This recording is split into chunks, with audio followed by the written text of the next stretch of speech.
नमस्कार, स्वागत है डीडी न्यूज में आप सभी का। मैं हूं अश्विनी कुमार मिश्र। आइए सबसे पहले नजर डालते हैं अब तक की सुर्खियों पर। प्रधानमंत्री नरेंद्र मोदी ने भोपाल की धरती से एक बार फिर ऑपरेशन सिंदूर की सफलता का किया जिक्र।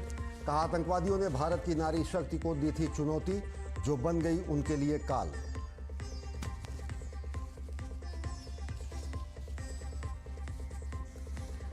प्रधानमंत्री ने अहिल्याबाई होलकर की 300वीं जयंती पर विशेष डाक टिकट और स्मारक सिक्के का किया विमोचन। दतिया और सतना हवाई अड्डों सहित कई विकास परियोजनाओं का उद्घाटन और शिलान्यास। इंदौर को दी मेट्रो की सौगात।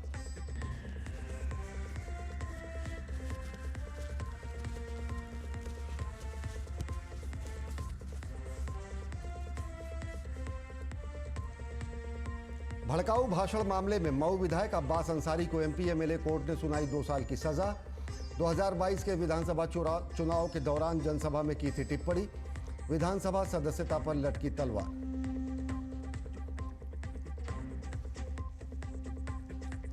दिल्ली हाईकोर्ट से लालू प्रसाद यादव को बड़ा झटका। जमीन के बदले नौकरी मामले में निचली अदालत में चलती रहेगी सुनवाई। 2 जून को आरोप पत्र तय होने को लेकर होगी बहस।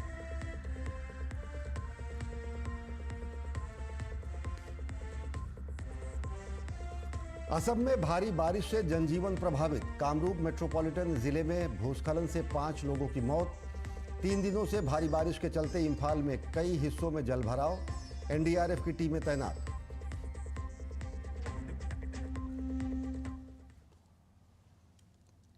और अब देखते हैं खबरों को विस्तार से। प्रधानमंत्री नरेंद्र मोदी ने लोकमाता देवी अहिल्याबाई होलकर की 300वीं जयंती के अवसर पर भोपाल में लोकमाता देवी अहिल्याबाई महिला सशक्तिकरण महासम्मेलन में हिस्सा लिया।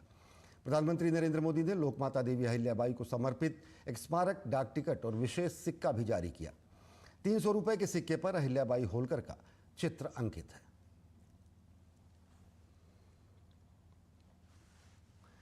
प्रधानमंत्री नरेंद्र मोदी ने जनजातीय, लोक और पारंपरिक कलाओं में योगदान के लिए डॉक्टर जयमती कश्यप को राष्ट्रीय देवी अहिल्याबाई पुरस्कार भी प्रदान किया।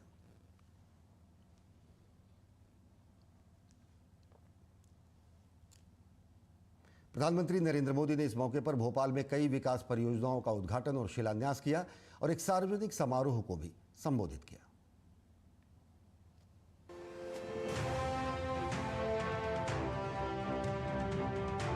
देवी अहिल्याबाई कहती थी कि शासन का सही अर्थ जनता की सेवा करना और उनके जीवन में सुधार लाना होता है। आज का कार्यक्रम उनकी इस सोच को आगे बढ़ाता है। इंदौर मेट्रो की शुरुआत हुई है। अब इंदौर की पहचान उसकी मेट्रो से भी होने जा रही है।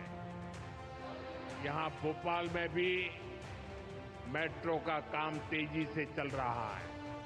मध्य प्रदेश में रेलवे के क्षेत्र में व्यापक काम हो रहा है।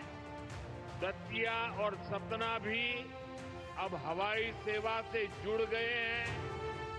ये सभी प्रोजेक्ट मध्य प्रदेश में सुविधाएं बढ़ाएंगे, विकास को गति देंगे और रोजगार के अनेक नए अवसर बनाएंगे। अब मां पीताम्बरा, मां शारदा देवी और पवित्र चित्रकूट धाम के दर्शन करना और सुलभ हो जाएगा।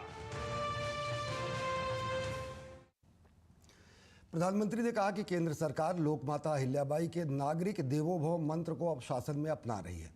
प्रधानमंत्री ने कहा कि सरकार महिला नेतृत्व में विकास के दृष्टिकोण को मुख्य आधार बना रही है। सरकार ने हर बड़ी योजना में महिलाओं को प्रमुखता से भागीदारी दी है।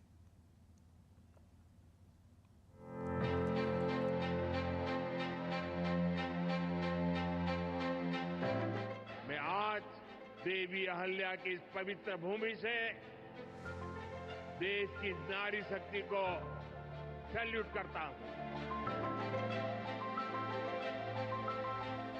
कि चुनौती कितनी भी बड़ी हो, भारत की बेटियां उस पर विजय पा सकती है। नक्सलियों के खिलाफ ऑपरेशन हो या फिर सीमा पार का आतंक हो, आज हमारी बेटियां भारत की सुरक्षा की ढाल बन रही है। ऑपरेशन सिंदूर हमारी नारी शक्ति के सामर्थ्य का भी प्रतीक बना है। जम्मू से लेकर पंजाब, राजस्थान और गुजरात की सीमा तक बड़ी संख्या में बीएसएफ की हमारी बेटियां मोर्चे पर रही थी, मोर्चा संभाल रही थी। उन्होंने सीमा पार से होने वाली फायरिंग का मुंह तोड़ जवाब दिया। कमांड एंड कंट्रोल सेंटर से लेकर दुश्मनों की पोस्टों को ध्वस्त करने तक बीएसएफ की वीर बेटियों ने अद्भुत शौर्य दिखाया है।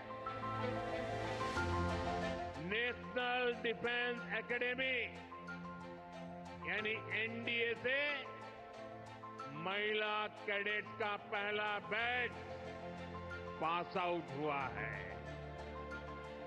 आज सेना, नौसेना और वायुसेना में बेटियां अग्रिम मोर्चे पर तैनात हो रही है।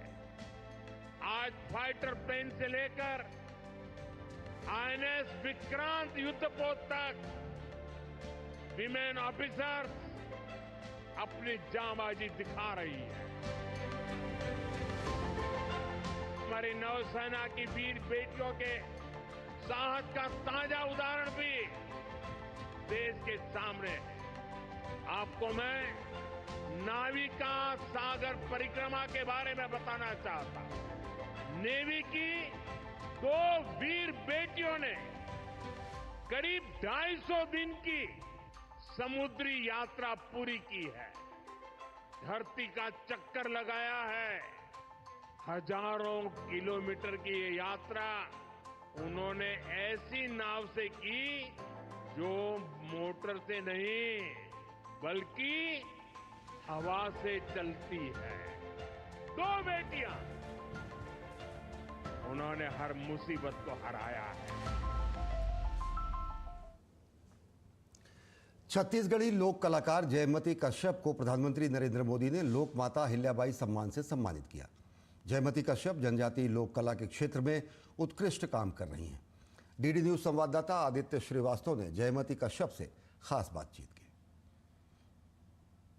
लोकमाता अहिल्याबाई की अगर बात करें तो उन्होंने महेश्वरी साड़ी की बात की जाए या हथकरघा बुनकरों की अगर बात की जाए तो उनको सशक्त करने का काम किया।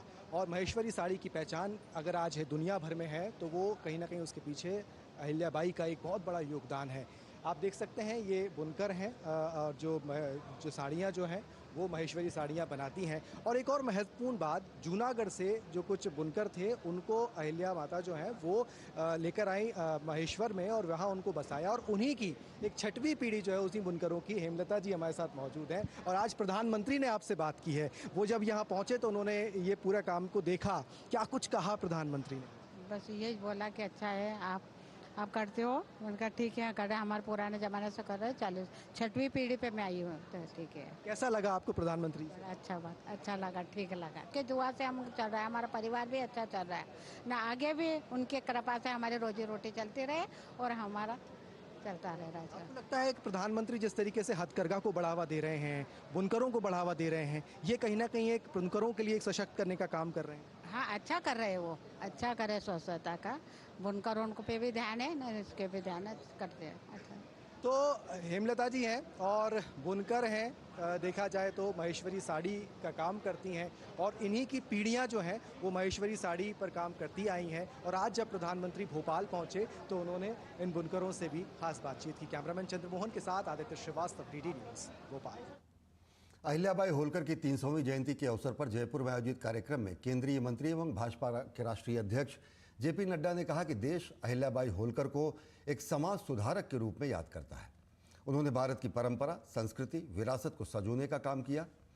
आज से 300 साल पहले जब महिला उत्पीड़न समाज की एक व्यापक समस्या थी, उस समय उन्होंने महिलाओं के उत्थान के काम को आगे बढ़ाया और यह उनके जीवन का सबसे बड़ा लक्ष्य था। माता अहिल्याबाई होलकर जी का 300 वर्ष की जन्म जयंती जब हम मना रहे हैं, भारत की परंपरा, भारत की संस्कृति, भारत की विरासत, उसको संजोने का काम किया, उसको पुनर्जागृत करने का काम किया।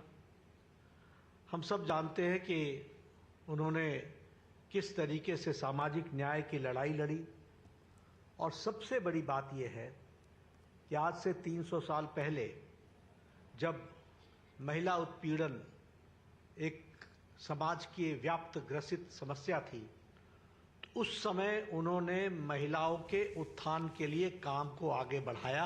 यह जीवन का उनका सबसे बड़ा लक्ष्य बना। और खबरें अभी और भी है, लेकिन वक्त एक छोटे से ब्रेक का। देखते रहिए डीडी न्यूज।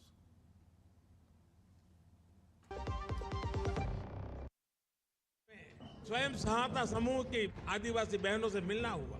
जितने समूह थे उन्होंने कहा अब तो हमारी पहचान है, हम लखपति दीदी हैं। अपनी उड़ान है भर रही है, बादलों तक उड़ चुकी, मुश्किल सफर था तय किया, नाकामियों से लड़ चुकी, नए भारत की नारी है। यशस्वी प्रधानमंत्री श्री नरेंद्र मोदी जी के मार्गदर्शन में मध्य प्रदेश के मुख्यमंत्री डॉक्टर मोहन यादव के नेतृत्व में स्व सहायता समूहों के माध्यम से मध्य प्रदेश की महिलाएं आत्मनिर्भर और स्वावलंबी बन रही हैं। अब हम मजबूर नहीं, अब हम मजदूर नहीं, हम मालिक बने हैं। नए भारत की नारी है, नए भारत की नारी। क्या जीवन पाया बहनों ने हमारे यहाँ, तो ये मातृ संस्कृति के आधार पर इस देश की पहचान है, प्रदेश की पहचान है। लोक माता देवी अहिल्याबाई महिला सशक्तिकरण महासम्मेलन 31 मई 2025 भोपाल।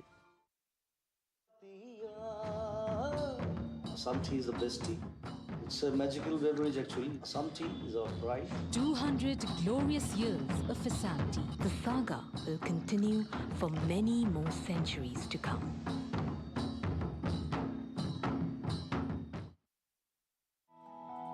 वाह यार, क्या सही हुआ। मेरा भी मन करता है कुछ करने का। मन करता है तो करो। घर की चीजों से टाइम ही नहीं मिलता, और हूँ सिर्फ 10वीं पास। आप LIC की बीमा सखी योजना के साथ जुड़ सकती हो। मैं LIC एजेंट बन सकती हूँ? पूरी ट्रेनिंग भी मिलेगी, मंथली स्टाइपेंड भी मिलेगा। स्टाइपेंड भी? ऊपर से कमीशन अलग। LIC बीमा सखी योजना से जुड़ने के लिए अपनी नजदीकी LIC शाखा से संपर्क करें। LIC बीमा सखी योजना, अपनी शुरुआत अपने हिसाब से। और ब्रेक के बाद आप सभी का स्वागत है। MP MLA कोर्ट ने भड़काऊ भाषण मामले में अब्बास अंसारी को दोषी करार देते हुए 2 साल की सजा सुनाई है। मऊ की MP MLA कोर्ट ने चुनाव एजेंट मंसूर आलम को भी दोषी पाया है। अब्बास अंसारी के छोटे भाई उमर को बरी कर दिया गया है। अब्बास अंसारी ओम प्रकाश राजभर की सुहेलदेव भारतीय समाज पार्टी के विधायक हैं। 2022 विधानसभा चुनाव के दौरान अब्बास अंसारी ने भड़काऊ भाषण का प्रयोग किया था, भड़काऊ शब्दावली का प्रयोग किया था। कोर्ट की सजा के ऐलान के बाद अब्बास अंसारी की विधायकी पर भी खतरा मंडराना शुरू हो गया है।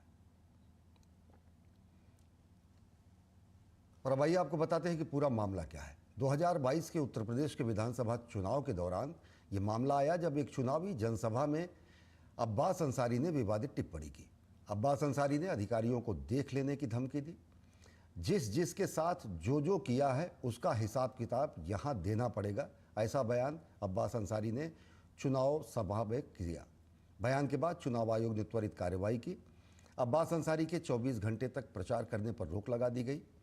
4 अप्रैल 2022 को तत्कालीन SI गंगाराम बिंद की शिकायत पर FIR दर्ज हुई। अब्बास अंसारी, मंसूर अंसारी समेत 150 लोगों को आरोपी बनाया गया। विभिन्न धाराओं में धमकी देने, षड्यंत्र रचने जैसे गंभीर धाराएं लगाई गई और अब अब्बास अंसारी को दोषी करार दिया गया है।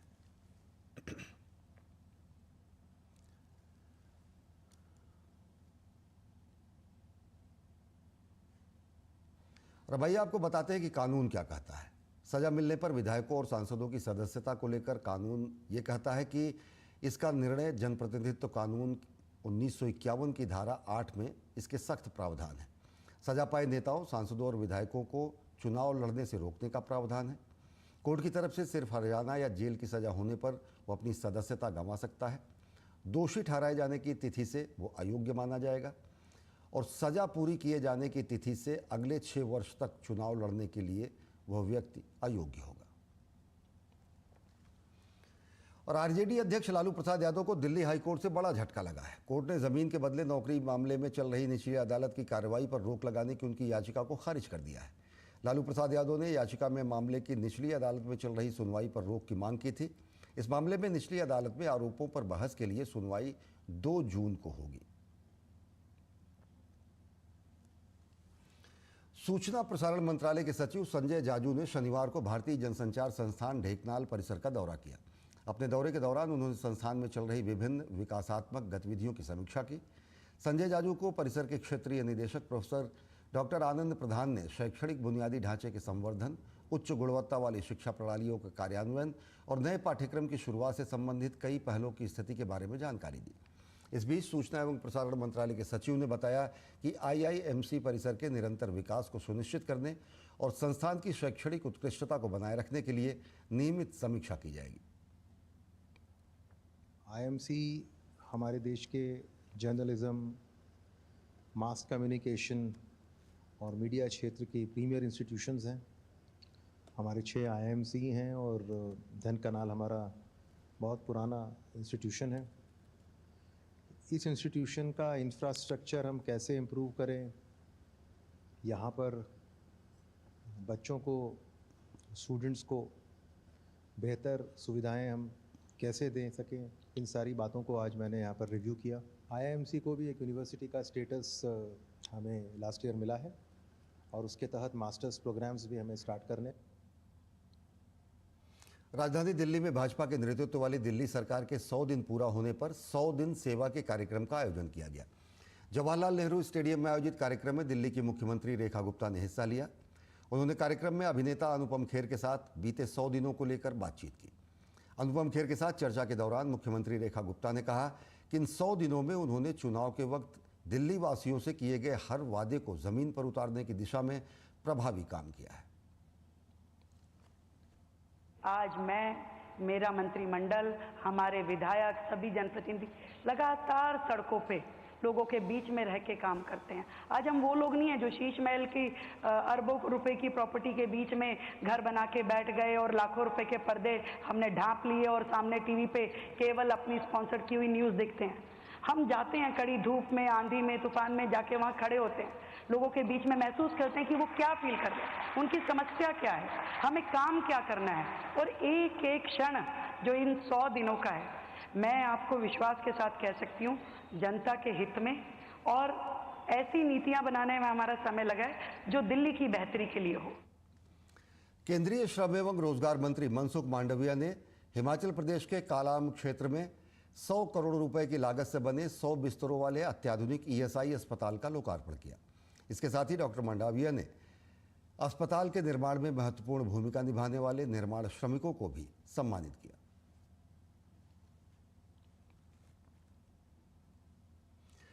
असम में पिछले कई दिनों से लगातार हो रही मूसलाधार बारिश ने जनजीवन को अस्त व्यस्त कर दिया है। भूस्खलन और बाढ़ ने राज्य के बड़े हिस्से को प्रभावित किया है। भूस्खलन से कामरूप महानगर जिले में 5 लोगों की मौत हो गई है। बाढ़ का पानी शहर के कई इलाकों में घुस गया है, जिससे निवासियों को 3 जिलों के 8 राजस्व सर्किलों धेमाजी, लखीमपुर और गोलाघाट में सुरक्षित इलाकों में जाने के लिए मजबूर होना पड़ा है। इसके साथ ही गुवाहाटी शहर भी बाढ़ का सामना कर रहा है। बाढ़ और जलभराव के कारण जनजीवन अस्त व्यस्त हो गया है। उत्तरी लखीमपुर राजस्व सर्किल के अंतर्गत एक रिंग बांध टूट गया। बचाव और निकासी अभियान के लिए NDRF और SDRF की टीमें तैनात हैं और लगातार काम कर रही हैं। IMD ने कछार, हैलाकांडी, धुबरी, गोलपाड़ा, बारपेटा, बक्सा, बोंगाई गांव, उदलगुरी, कोकराझार और चिरांग सहित कई जिलों में भारी बारिश की चेतावनी दी है। इसके साथ ही अधिकारियों और निवासियों से सतर्क रहने का आग्रह किया गया है। मणिपुर में 3 दिनों से भारी बारिश के चलते राजधानी इम्फाल में कई हिस्सों में जलभराव की स्थिति उत्पन्न हो गई, जिससे जनजीवन अस्त व्यस्त हुआ है। खुरई, हाईक्रामखोंग, हेंगांग, माइकलेइकाई और अहलुब में इम्फाल नदी में दरार के कारण बाढ़ आ गई और घर और सड़कें जलमग्न हो गई। रोज़मर्रा की ज़िंदगी ठप हो गई। बचाव और निकासी अभियान के लिए NDRF, SDRF, 4 असम राइफल की एक संयुक्त टीम को तैनात किया गया है। वहीं भारत मौसम विज्ञान विभाग ने भारी बारिश, आंधी, बिजली और तेज़ हवाओं की आशंका जताई है, पूर्वानुमान जताया है। इसके साथ ही जल संसाधन विकास और जिला प्रशासन ने जनता से घर के अंदर रहने और सतर्क रहने का आग्रह किया है। वहीं मिजोरम में हुई भारी बारिश से आम जनजीवन काफ़ी प्रभावित हुआ है। राज्य में हुई लगातार बारिश से कई इमारतें ढह गई और भूस्खलन के कारण सड़कें अवरुद्ध हो गई। राज्य में लॉन्गट्लाई इलाके में सबसे अधिक 343 मिलीमीटर बारिश दर्ज की गई है। इसके बाद ख्वाजावल में 260 मिलीमीटर, हनाथियाल में 219.7 मिलीमीटर बारिश हुई है। बारिश में फंसे हुए लोगों को तीसरी IR बटालियन के SDRF टीम ने राहत बचाव कार्य शुरू करके बचाया। राज्य के शेरशिप में भी भारी बारिश से काफ़ी नुकसान हुआ है। इमारतें ढह गई हैं और कई लोगों को सुरक्षित स्थानों पर पहुंचाया गया है। वहीं सियाहा में मारा स्वायत्त जिला परिषद के मुख्य कार्यकारी सदस्य M लाइका ने क्षतिग्रस्त सड़कों और भूस्खलन से प्रभावित इलाकों सहित इस समूचे क्षेत्र का दौरा किया। जिला प्रशासन और MADC के अधिकारियों की देखरेख में राहत एवं बचाव का काम चल रहा है। कई जिलों में बारिश जारी रहने के कारण अधिकारी हाई अलर्ट पर हैं। संवेदनशील क्षेत्रों में रहने वाले लोगों को सतर्क रहने और आधिकारिक सलाह का पालन करने की अपील की गई है। और विश्व तंबाकू निषेध दिवस पर दिल्ली विधानसभा के अध्यक्ष विजेंद्र गुप्ता ने walk for life quit tobacco कार्यक्रम का नेतृत्व किया। दिल्ली मेडिकल एसोसिएशन और राजीव गांधी कैंसर संस्थान द्वारा संयुक्त रूप से इस कार्यक्रम का आयोजन किया गया। इस दिन को मनाने का उद्देश्य तंबाकू के उपयोग के खतरों के बारे में लोगों को जागरूक करना है। केंद्रीय गृह मंत्रालय के निर्देश पर पाकिस्तान के सटे सीमावर्ती राज्यों में आज ऑपरेशन शील्ड के तहत मॉक ड्रिल का आयोजन किया जाएगा।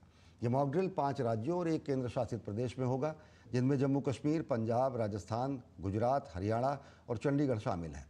इस दौरान हवाई हमलों और ड्रोन हमलों से निपटने की तैयारियों की जांच की जाएगी, जिसका उद्देश्य नियंत्रण रेखा के पास स्थित क्षेत्रों में सुरक्षा को लेकर तैयारी और जागरूकता को बढ़ाना है। जिन सीमावर्ती क्षेत्रों में मॉक ड्रिल होगी उनमें बताया जाएगा कि गोलाबारी होने की सूरत में लोग कैसे सुरक्षित स्थान पर पहुंचे। सभी लोगों को सायरन बजते ही inverter light, solar light, torch, mobile light, वाहनों की लाइट बंद करने की सलाह दी गई है। सभी दरवाजों और खिड़कियों के आगे पर्दे लगाने की सलाह दी गई है ताकि किसी भी तरह की रोशनी बाहर न जाए। इससे पहले देश के 244 जिलों में 7 मई को मॉक ड्रिल का आयोजन किया गया था।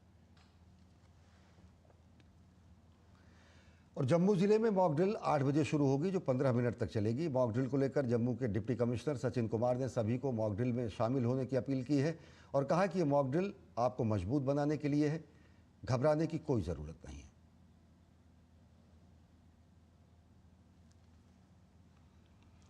और अब खबर खेल के मैदान से। मंगोलिया में आयोजित हो रही कुश्ती की रैंकिंग सीरीज में भारत ने ग्रीको रोमन वर्ग में अपने अभियान का अंत कुल 7 पदक के साथ किया है। शुक्रवार को भारत की ओर से सूरज ने 60 किलोग्राम भार वर्ग के मुकाबले में किर्गिस्तान के पहलवान को शिकस्त देकर रजत पदक पर कब्जा किया। इससे पहले गुरुवार को भारत ने 6 पदक हासिल किए थे, जिनमें 1 स्वर्ण, 2 रजत और 3 कांस्य पदक थे।